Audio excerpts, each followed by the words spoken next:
She ran through the dark street with trembling breaths, her steps uneven, her vision blurred by tears she could no longer hold back. Behind her, she could still hear the echo of his voice, her abusive ex, shouting her name like she was property he owned, not a human being begging for freedom. She didn't know where she was going, only that she had to run, had to escape, had to survive. Her heart pounded in her chest as she clutched the small bag she had managed to grab before fleeing the apartment she once called home. Fear consumed her, but so did something else, hope, fragile but alive. As she turned the corner, she collided with a tall figure, strong but gentle, a man whose presence felt like an unexpected shield. He saw her tears, the bruise half hidden behind her hair, the panic soaking her voice, and in that moment, he knew she needed safety. Without asking questions, he stepped between her and the danger she was running from. His name was Ian, a quiet, reserved man who worked late nights repairing cars in his small garage at the edge of town. He didn't know her story, didn't need to, but something in her eyes struck him, a desperate plea for help, a silent scream for protection. When he looked back toward the street she came from and saw a man staggering angrily, shouting, Ian immediately understood the situation. He placed himself in front of her, one hand lifted slightly as if creating a barrier she could hide behind. Her ex approached, reeking of rage, demanding she be handed over. But Ian stood firm, his voice calm yet unshakably strong as he told him she wasn't going anywhere with him. The confrontation escalated, but Ian refused to move, refused to let her be taken back to hell. Eventually, her ex retreated, throwing threats into the wind, but she knew he would return. Still shaking, she looked up at Ian with a mixture of fear and exhaustion, whispering a thank you that barely carried the weight of everything she meant to say. Ian noticed her breathing was uneven, and without touching her, he gently guided her toward the warm lights of his garage. The place smelled of engine oil and metal, but at that moment, to her, it felt safer than any home she had known in a long time. He offered her water, a seat, and time to breathe. She sat there silently, hugging herself as the shock of the night slowly settled into her bones. He didn't push her to talk, he simply stayed close enough so she didn't feel alone but distant enough to show respect for her space. That small balance, protection without pressure, made her chest ache in an unfamiliar way. She wasn't used to kindness without conditions. When he finally asked if she had somewhere safe to go, she lowered her gaze, ashamed, and admitted she had no one, no family, no friends left, no place that wasn't tied to the monster who hurt her. Ian listened carefully, his jaw tightening not in anger at her but at the world that had failed her. He then told her something unexpected. She could stay in the small spare room upstairs, just for the night, just until she figured things out.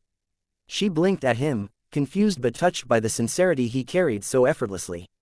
He made her a cup of warm tea, placed a blanket around her shoulders, and turned on the small heater in the room so she wouldn't feel cold. When she finally lay down on the bed, she felt a strange wave of safety wash over her, something she had forgotten how to feel. Even though fear lingered inside her, she fell asleep quicker than she expected, knowing someone downstairs cared enough to protect her without wanting anything in return. The next morning, the scent of breakfast woke her.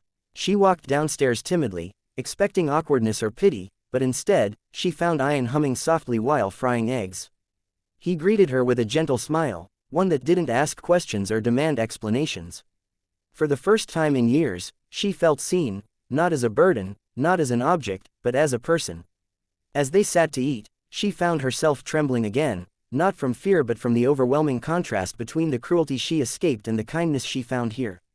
She wanted to tell him her story, but the words were stuck behind a wall of shame and pain. Ian didn't force her to speak. He simply talked about simple things, the weather, the repairs he had to do that day, the stray cat that kept stealing his sandwiches. His voice was calm, grounding, like the world paused long enough to let her breathe. Eventually, without realizing it, she began to talk. A broken sentence here, a quiet confession there, and suddenly, everything poured out, the years of manipulation, the bruises hidden under sleeves, the friends she lost because her ex isolated her, the dreams she forgot she once had. Ian listened with the same quiet strength he showed the night before, never interrupting, never doubting, never judging. When she finished, she felt lighter, like she had opened a door she once believed was sealed forever. Days turned into a fragile routine.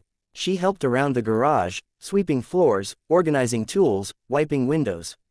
It wasn't much, but it made her feel useful, present, alive again. Ayan never treated her like a guest or like someone broken, he treated her like an equal, like someone capable of rebuilding her life. Every small progress she made felt like a victory, and every smile Ayan gave her made something warm grow in her heart. He became the calm in her chaos, the soft voice reminding her she deserved better, the steady presence reminding her danger was no longer at her door. One evening, as the sun dipped behind the horizon, she found herself sitting on the garage roof, watching the sky turn gold. Ayan climbed up with 2 steaming cups of tea and sat beside her quietly. The silence between them wasn't awkward, it was comforting, like 2 souls healing together. She looked at him, really looked at him, and realized how safe she felt around him, how her heart no longer raced from fear but from something gentler, something terrifyingly beautiful. Ayan noticed her gaze but didn't comment, he simply smiled softly, letting her set the pace, letting her choose when she was ready to feel again. But peace never stays unchallenged. One night, her ex returned, furious and desperate to reclaim control. He shouted her name, banging on the garage door.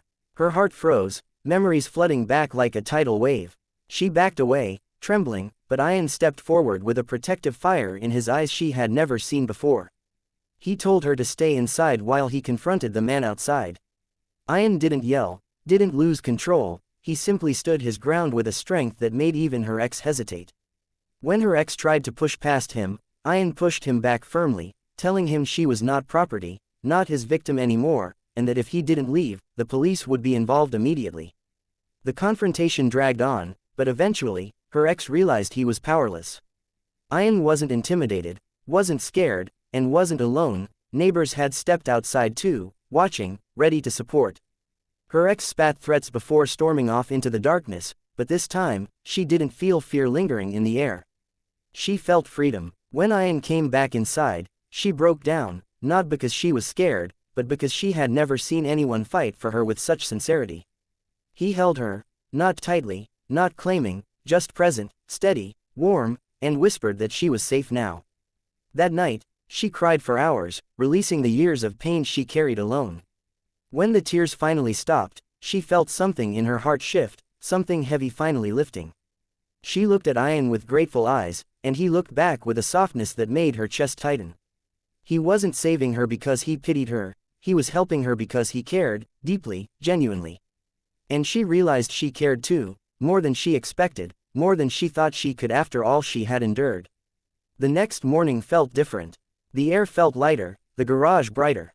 She found herself laughing at Ayan's small jokes, teasing him about his terrible tea-making skills, and feeling warmth spread through her chest every time he smiled back. She realized she wasn't just healing, she was growing, blooming, rediscovering the parts of herself her ex had destroyed. And Ayan, he wasn't just a safe place. He was becoming her new beginning. Weeks passed, and the bond between them deepened in the quiet, natural way trust grows when nurtured with kindness. She began applying for jobs, slowly stepping into the world again with Ayan cheering for her at every step. He helped her practice interviews, lent her his old laptop, and celebrated every little achievement with genuine joy. And at night, they shared stories, moments, smiles that lingered just a little too long. She wasn't ready to call it love yet, but she felt it blooming quietly in the spaces between their conversations. One rainy evening, as she returned from her first job interview, she found Ayan waiting for her under the porch roof, holding an umbrella. He asked how it went, and she told him she was nervous but hopeful. He smiled, proud of her courage. She suddenly realized how deeply she trusted him, how much she leaned on him, not because she was weak but because he made her feel strong. In that moment, she whispered something she never imagined saying again, "Thank you for being my safe place." Ayan's expression softened, and he told her something she would remember forever, "You're not just safe here. You're valued." And slowly, as days turned into weeks and weeks turned into months, she built a life far away from fear, far away from the shadows of her past. With Ayan, she learned what respect felt like, what warmth felt like, what love, gentle, patient, healing love, felt like. He saved her that night from danger, but more importantly, he saved her by showing her she deserved peace, joy, and a future worth fighting for. And little by little, she realized she didn't just survive, she had been found by someone who became her home.